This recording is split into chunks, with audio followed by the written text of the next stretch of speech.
Il me semble que c'est né en comité de quartier, je dirais il y a 5 ou 6 ans. Et donc en fait on a pris l'habitude d'organiser, non pas une fête des voisins au sens où il me semble que c'est pratiqué en général, c'est-à-dire vraiment les voisins, c'est plutôt une fête de quartier, donc qui réunit des gens qui veulent bien venir. En général on est de 20 à 50. Et en général aussi, ça a lieu à l'intérieur, parce que bien souvent il a fait mauvais, sauf il y a 3 ans où on avait été dehors. Alors en fait je crois que ça permet à des gens qui arrivent dans le quartier de s'intégrer, de rencontrer les gens qui sont là, dont certains sont là depuis longtemps ou moyennement longtemps. Ça permet ce brassage, on va dire initial pour ceux qui arrivent.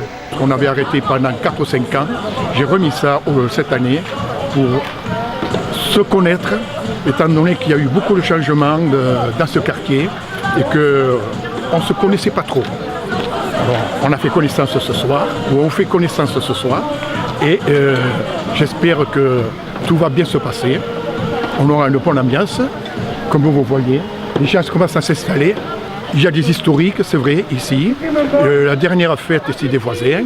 On a eu le privilège d'avoir la présence de monsieur le sous-préfet, de presque tout le conseil municipal. Et il a trouvé ça convivial, chaleureux. Et ensuite, nous avons fait en même temps une fête. Et nous avons eu des troubadours qui sont venus ici et ils ont raconté l'histoire des lavoirs et surtout du lavoir des fontaines.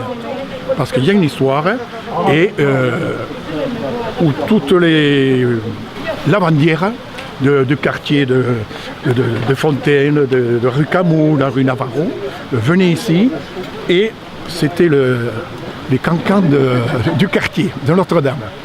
Tout se savait en un après-midi et tout le monde était au courant de tout ce qui se passait dans Oloron.